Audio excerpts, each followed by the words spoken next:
जोहार सभी को। क्या आप जानते हैं ऋषि वैशंपायन द्वारा महात्मा कुमार कार्तिकेय के अभिषेक और प्रभाव का वर्णन असंकुचित रूप में प्रस्तुति। पूर्व काल की बात है। भगवान शिव का तेजोमय वीर्य अग्नि में गिर पड़ा। भगवान अग्नि सर्वभक्षी हैं, तो भी उस अक्षय वीर्य को वे भस्म नहीं कर सके। उस वीर्य के कारण अग्निदेव दीप्तमान, तेजस्वी तथा शक्ति संपन्न होकर भी कष्ट का अनुभव करने लगे।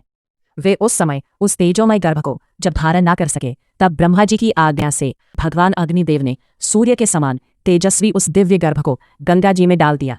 तदनंतर गंगा ने भी उस गर्भ को धारण करने में असमर्थ होकर उसे देव पूजित सुरम्य हिमालय पर्वत के शिखर पर सरकंडों में छोड़ दिया। अग्नि का वह पुत्र अपने तेज से संपूर्ण लोकों को व्याप्त करके वहां बढ़ने लगा।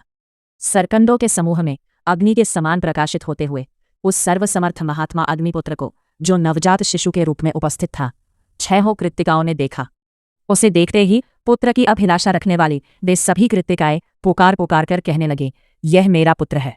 उन माताओं के उस वात्सल्य भाव को जानकर प्रभावशाली भगवान स्कंद 6 मुख प्रकट करके उनके स्तनों से झरते हुए दूध को पीने लगे। वे दिव्य रूप धारिणी 6 कृत्तिका देवियां उस बालक का वह प्रभाव देखकर अत्यंत आश्चर्य से चकित हो उठी। गंगा जी ने पर्वत के जिस शिखर पर स्कंद को छोड़ा था, वह सारा का सारा सुवर्णमय हो गया। उस बढ़ते हुए शिशु ने वहां की भूमि को रंजित प्रकाशित कर दिया था, इसलिए वहां के सभी पर्वत सोने की खान बन गए।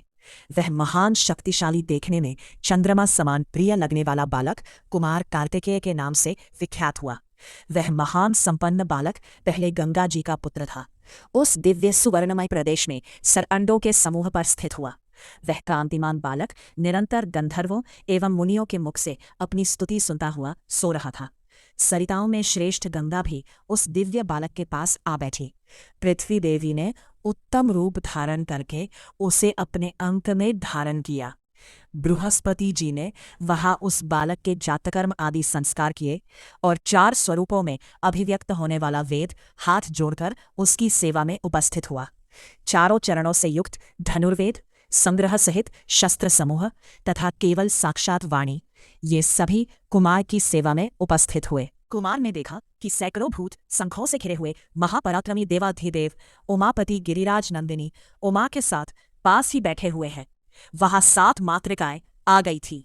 साध्य, विश्व, मरुदगण, वसुगण, पितर, रुद्र, आदित्य, सिद्ध, भुजंग, दानव, पक्षी, पुत्र सहित स्वयंभू भगवान ब्रह्मा, श्री विष्णु तथा इंद्र अपने नियमों से च्युत न होने वाले उस श्रेष्ठ कुमार को देखने के लिए पधारे थे। देवताओं और गंधर्वों में श्रेष्ठ नारद आदि देवर्षि, बृहस्पति श्रेष्ठ तथा देवताओं के भी देवता, पितरगण, संपूर्ण यामगण और धामगण भी वहां आए।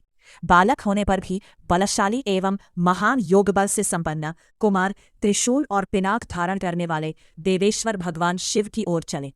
उन्हें आते देख एक ही समय भगवान शंकर, गिरिराज नंदिनी उमा, गंगा और अग्निदेव के मन में यह संकल्प उठा कि देखे यह बालक पिता माता का गौरव प्रदान करने के लिए पहले किसके पास जाता है।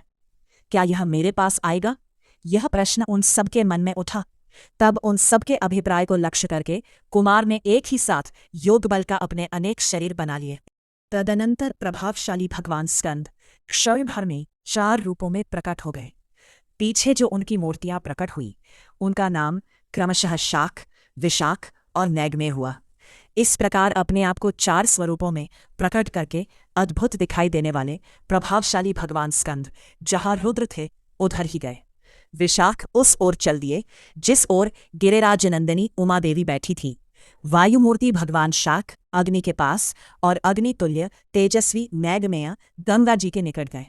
उन चारों के रूप एक समान थे। उन सब के शरीर तेज से उद्भासित हो रहे थे। वे चारों कुमार उन चारों के पास एक साथ जा पहुंचे। वह एक अद्भुत सा कार्य हुआ। वह महान, आश्चर्यमय, अद्भुत तथा रोमांचकारी घटना देखकर देवताओं, दानवों तथा राक्षसों में महान हाहाकार मच गया।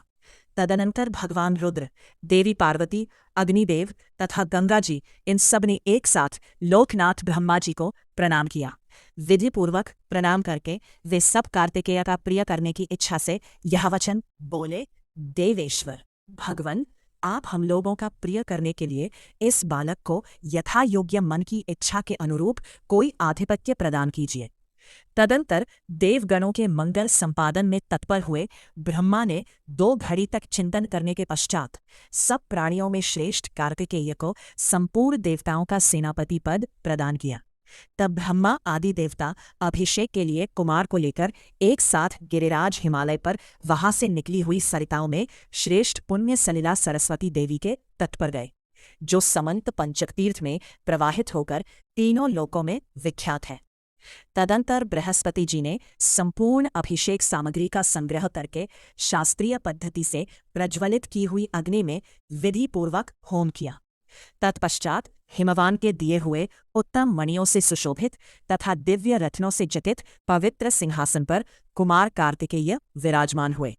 उस समय उनके पास संपूर्ण मांगलिक उपकरणों के साथ विधि एवं मंत्रोच्चारण पूर्वक अभिषेक द्रव्य लेकर समस्त देवता वहां पधारे। प्लीज लाइक, कमेंट और शेयर कर दीजिए।